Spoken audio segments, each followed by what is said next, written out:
Welcome to the Sanctified Mind podcast. I am Jennifer, and I'm here with Christella and Emily. Hi. Hi. Emily's married to Bo. I'm married to Daniel, and Christella's married to Ryan. We're here for a takeover podcast episode. We're going to be reviewing the book, The Gospel Comes with a House Key, written by Rosaria Butterfield. Before we get started, I wanted to talk to you ladies because this is a treat for us to be all here together. It doesn't get to happen very often. So I want to know, when we were all dating our significant others, what did you think about their conversations, their really deep theological conversations? I think they were definitely passionate about That's a really good word. Yep. I like that. I felt lost, like utterly lost. I felt like I just sat into a college theological classroom and I did not know what I signed myself up to. I mean, I knew my husband was intelligent, but then when he got with his two best friends, I felt like I was a drop of water in the sea. Like, what in the world are you guys talking about? Yeah, so I got married to Daniel first, and then Emily and Bo got married, and Christella and Ryan got married. And I remember being married, and y'all were dating, and we would all six of us would be talking together, and I would just look at y'all like, do you feel the way that I feel right now? Same. Like, what have we gotten ourselves into? Yep, that's exactly what I felt like. Like, oh my goodness, do I know what I'm about to get married to? Because you were already married. I was done. I was in for it. There was no escaping. But I also remember that Bo's joy when he was around his two other friends and talking about theology, whether I understood it or not, the joy I could understand. How happy that they were to be around each other. And I knew, okay, this is for the long haul. So I either better start cracking open a book or opening a dictionary. I needed a dictionary. Same. I really didn't know what a lot of the words that they were using meant. And like you said, they were passionate. Right. It's like their hobby, so. Yeah. And like, they're good at conversing with each other without offending each other. I think that was a big thing for me. Mm-hmm. Men and women are different.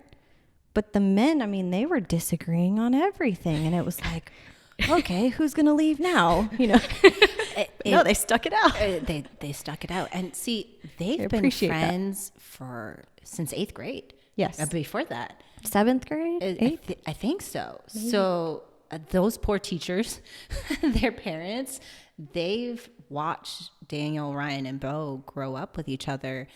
And for us to just kind of come in, they already had that kind of click together. Yeah. They had that connection of good conversation. And I think that really nourished our friendship because we all got thrown into this essentially. I mean, I love y'all, but we are now the 6 of us all friends because of that connection that they all have kept since 7th, 8th grade. The podcast, when Daniel approached me about the idea, I thought it was great. It was a great idea. He originally said, let's just record our conversations. Whether anybody listens to it or not, my great-grandson will listen to it and say, that was my great-granddaddy. So it was a good idea. And now, here we are. We're here. It's such a blessing. I enjoy listening to our men talk about all that theological stuff that they love. So I want to get back to the book. So by Rosaria Butterfield, can we go over kind of an overview of the book, Emily? So this is a woman who is a pastor's wife, and her husband is a pastor in North Carolina. Am I correct on that?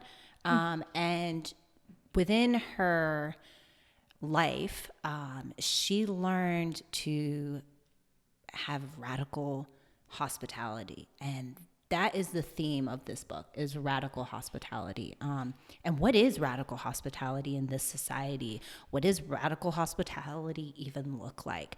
She goes through a lot of different journeys in her life. Some journeys are very long, very detailed, and some journeys are short. And she talks about how to do it as not just a stay-at-home mom to a pastor's wife, but how to do it within her background of coming into the faith of Reformed theology, which I think is something that us three women married to our husband can appreciate of this book, of coming into Reformed theology from a different background. Right. We all came from different religion background, coming into our marriages and coming into our faith. So she discussed about what does this look like.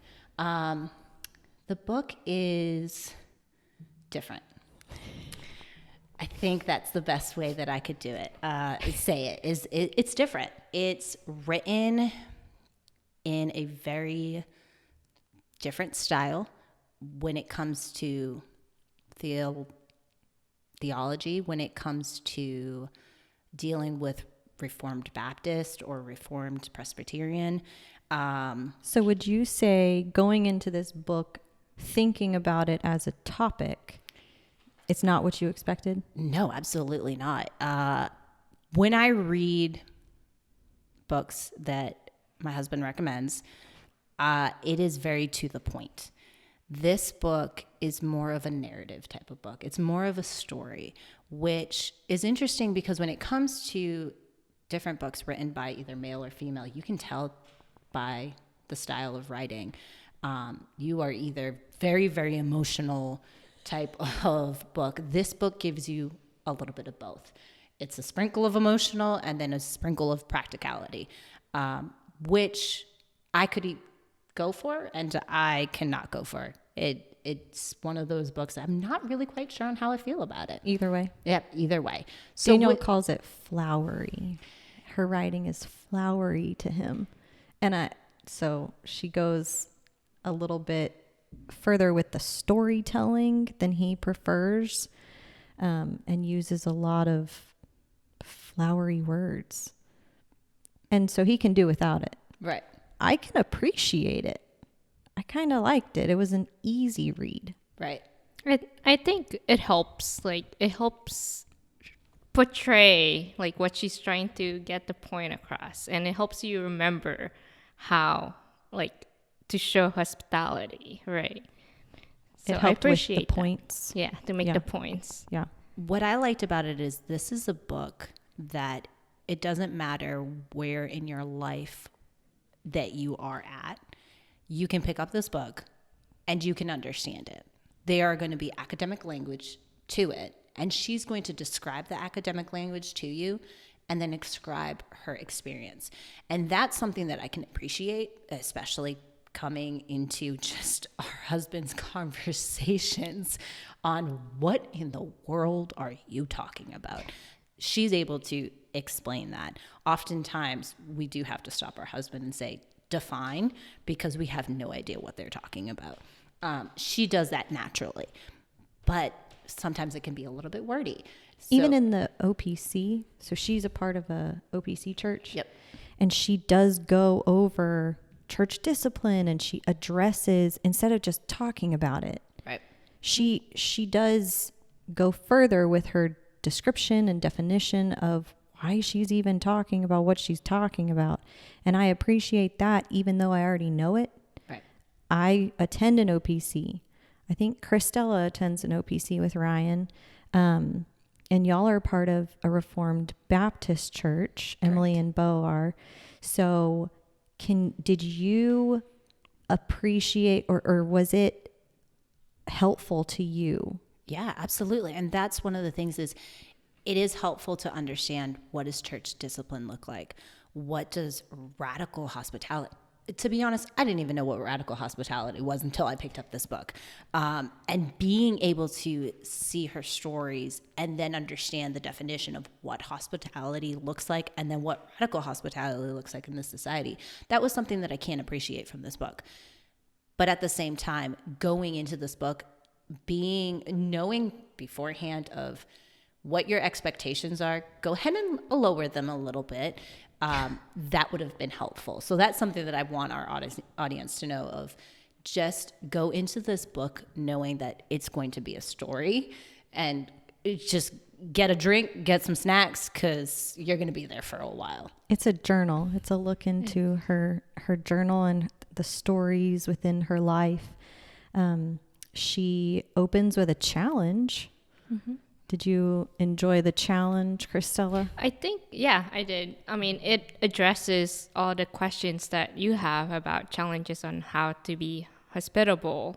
And so like things like fear of inviting outsiders into your home, or any other fear you have of inviting any guest, right? Or like addressing the time or energy or money on how to be hospitable all the time, right? So I really appreciate that she opens it up as that. As a challenge, yeah. Yeah. And I love that the way that she does opening it up as a challenge is she pushes your thinking of what does it look like for you, where you're at? What does it look like at home, of where God is, what hospitality looks like? What do you do in your life that meets these needs? And it's a stopping point of, okay, what do I do? Within the first 2 chapters, that was what convicted me the most in this book. Of, I'm not necessarily sure if it's because she challenged us or if it was because I actually never stopped and thought, such a simple question. It stirred up those thoughts for you. Yeah. That's what it kind of did for me, because I didn't like how there wasn't a lot of practical advice here. There was a lot of stories and a lot of how she applied things. Right. But we're not her, and we don't need to expect to be her. I really want to hit on that. Just because she does what she does. I mean, she talks about how she goes on walks with her dog with a neighbor that's a meth addict. I'm not going to go do that. And I don't think she's calling all Christian women to do so. But it does give me pause to evaluate, how am I able to apply practical things to show radical, ordinary hospitality within my home, within my family, within the lifestyle that we have within our church. I think one thing about kind of where we could show that, knowing she shows it everywhere. She doesn't just show it within her church. She doesn't just have people into her home that attend her specific church. She's a pastor's wife. I'm sure there is plenty of people she could be inviting, but she extends it to her community, her specific street, the neighborhood in which she lives. Where else did we see? Even people in jail, she goes out to help them, right? Yeah. Yeah. And she writes to them. It's the shocking moments for her that also shock the reader, of how certain Christians are viewed, of what we're supposed to do and what we're not supposed to do. She, I don't want to say breaks barriers, because I don't think she does that, but she for sure makes you pause and think, what's stopping you from having these very tough, hard conversations with people you don't want to have? What's stopping you from being uncomfortable and still preaching the word of Christ? And I think every Christian can relate to that, can relate to, why am I not speaking about God where I'm currently at? My job, my sports event, cheerleading practice, or the homeschooling event that we have, that we're inviting other homeschooling kids. What's stopping me from inviting their cousins? And it's those questions. It's the fear is stopping us. Right. We all can evaluate how are we letting fear? Right.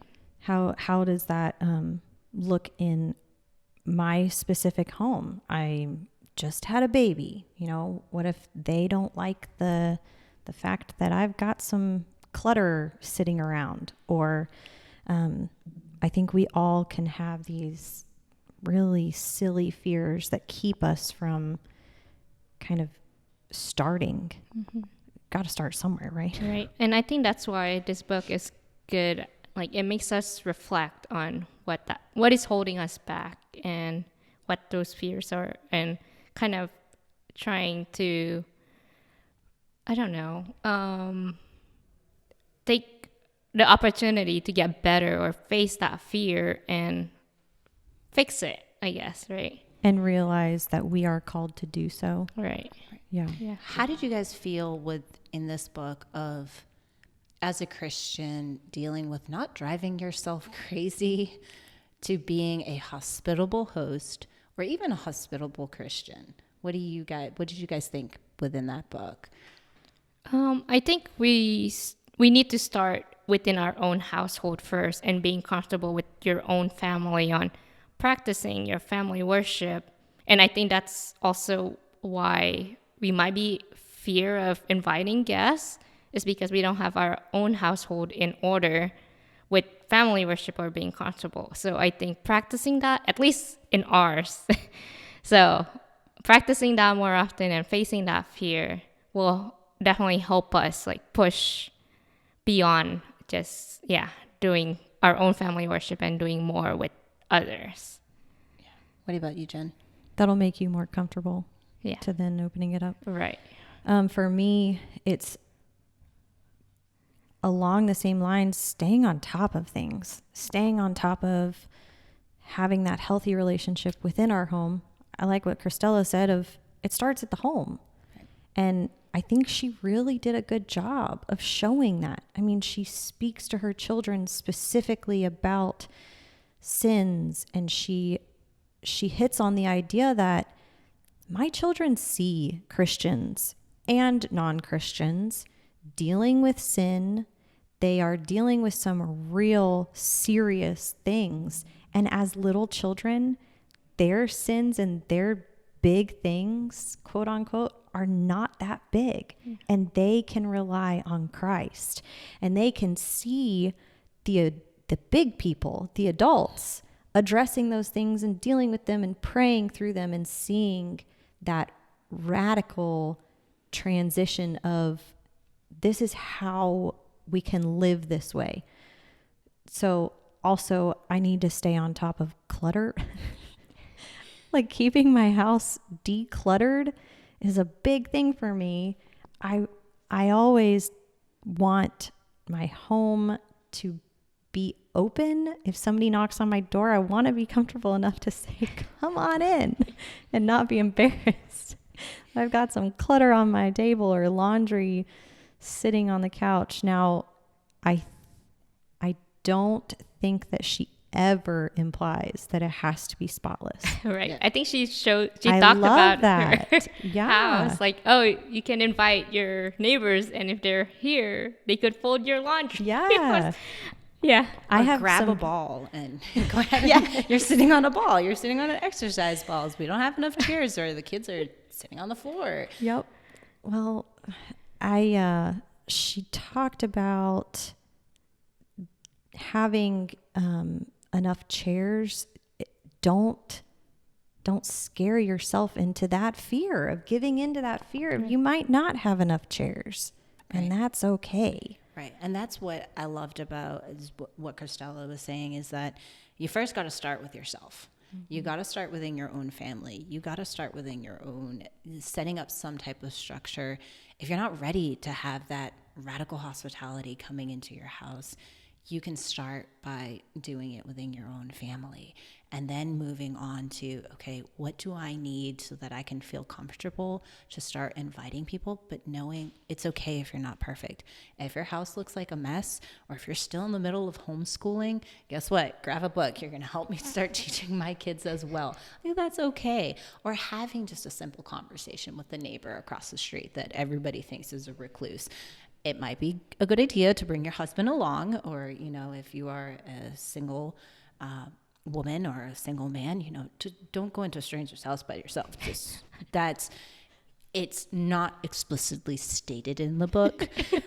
So I'd like for us. Nice. It would have been nice. It would have. Just because people are walking in all different walks of their lives. And I know for me, I am that person that I am extremely gullible. I will find the best qualities even in Satan and say, no, he is a good person.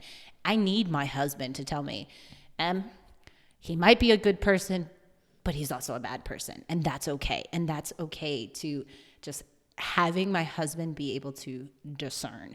And it's okay to have radical hospitality. But I think for this book, I would have liked a little bit more discernmentship. That's just me.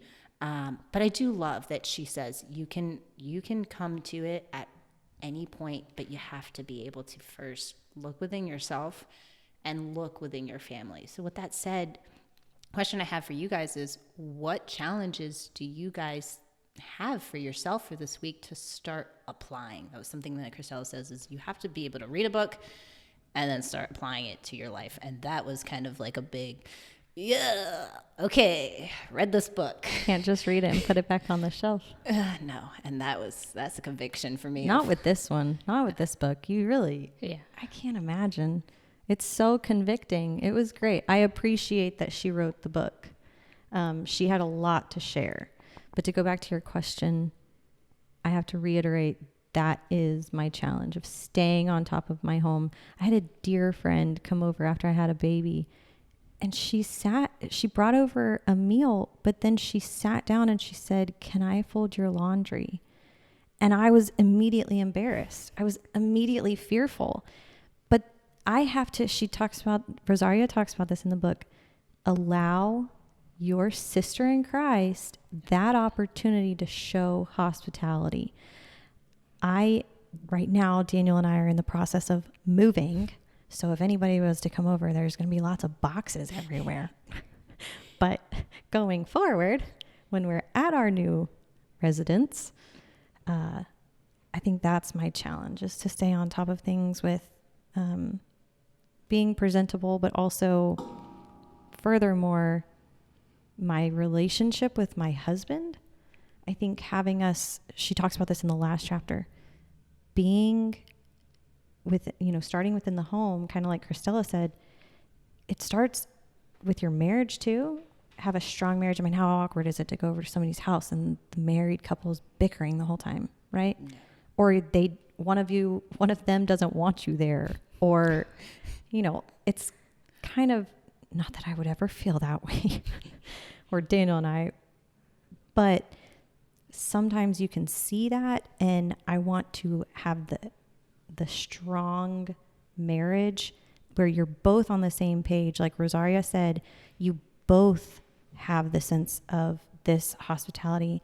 You cannot have hospitality as priority over your marriage, or as priority over implementing things to your children. She does mention, sure, you can interrupt your homeschooling day. That's fine.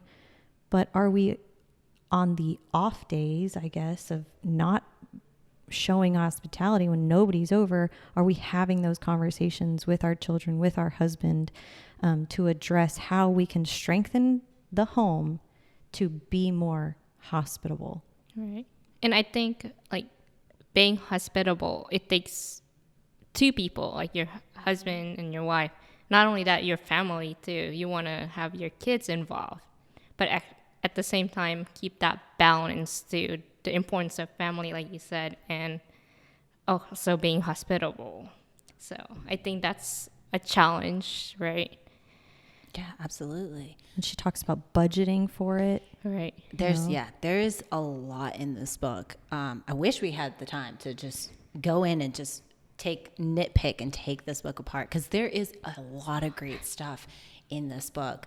I know for Bo and I, when we read this, the challenge that we actually took on was getting on the Nextdoor app, which my husband would have never gotten on the Nextdoor app if he did not read this book. And we actually had no intentions for our husbands, making them read this book.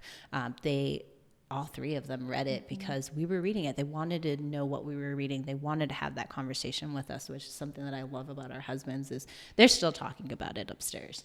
But also my husband came to me and said, let's take on this challenge. What can we do within ourselves? So we started with a basic of let's start to get to know our neighbors. We know 3 of our neighbors in our neighborhood. We don't know our neighbors. That's someplace we can start of getting to know our neighbors on who lives around us. It was a simple thing of just getting on the Nextdoor app and saying, hey, this is who we are. We would like to get to know you. Tell us about yourself and what can we be praying for you? And we didn't think we would get a big response, but we did. We started getting people saying like, hi, welcome to the neighborhood. We've been in the neighborhood for 8 months. Can you be praying for our dog or our daughter? And that was something that it was a small action, but it's something that we want to keep continuing doing of, at least for this week, of keep praying for our neighbors and keep getting to know our neighbors. It seems so small, and yet we missed the mark. We missed that mark of when we moved into our house on getting to know our neighbors, who we live around. So, and she talks about praying. That was a big thing for me. How she really honed in on, we can't just do this. We can't just be hospitable. We have to grow in our relationship with Christ. We have to grow in our prayer life, how we start. She says, just start. And you have to just start being hospitable, but you cannot do it without Christ. And so as we seek him, as we pray with our husbands, with our family, I've been challenged to pray with my children specifically, Lord, give us opportunities, show us where we can expand our invitations. Right now, like I said, we're moving and it's hard to not mentally check out of the neighborhood yet, but we shouldn't fall into that, right? Right. Reach out to the neighbors, whether you're going to be gone in a week or not. They are still our current neighbors. So praying for those opportunities. It's been great having new neighbors move in. That's kind of an opportunity to bake some cookies and take them over there, which is challenging with COVID. And I think that with, like we were talking about, practical applications of where we can find those areas and where there's need or where we are in need to show that hospitality. So Rosaria Butterfield's book, The Gospel Comes with a House Key, that is all I have. Is there anything else? I think I like the book. Like, she branches out to a lot of different things like sin and repentance and church discipline and a lot of other different things. But she's good at tying everything back to being why hospitality is important. So I really enjoyed the book. I really enjoyed the book. The only caveat I have when it comes to communicating is I would have liked for this author to give a little bit more of the practical sense. She did do it, but it was a sprinkle here, a sprinkle there. I would have liked a little bit more of practicality. Because she went through a lot. She shares a lot of stories. She showed hospitality by her mother's deathbed. Yep. And her stepfather. There was a lot. There was. And it was great. I just would have liked a little bit with those stories that she gave. Give me the practicality use for it. And then the stories that could have been shorten them a little bit more. Less flowers in the bouquet. Yeah. Well, if I'm going to go down the road of she let you in, like she let you in her life. This is, like Jen said, this is a diary. If you're going to give me the diary, give me the diary. Give me the deep details that she has in here. This author comes from an LGBTQ plus background. If you're going to come into a book like that, give me that. give me what was the transformation and how did you go from an LGBTQ completely atheist mind frame to this radical acceptance of Christ and hospitality. How did those bridge connect? You open that can of worms, so I gotta have it. That's just me when it came to personally for this book. When it comes to recommending this book, I'm not recommending this book by itself. I have to have another book companion with this book, and that's just me personally. I don't know how you guys feel about it. I think every Christian should read this book, because every Christian should also be reading more books. So I agree. Don't read it by itself. Don't let it be the only book you read. I think I would recommend this book for the fact that it reminds us to apply what we know about a Christian or what we read in the Bible or what we pray. It reminds us the importance of applications. So it's a good reminder to always do that. Now, would you recommend this book by itself, or would you recommend it with a companion of something else? Maybe a handbook of the practicality of things. Yeah. Thanks for being here, ladies. That is our review on the book The Gospel Comes with a House Key by Rosaria Butterfield.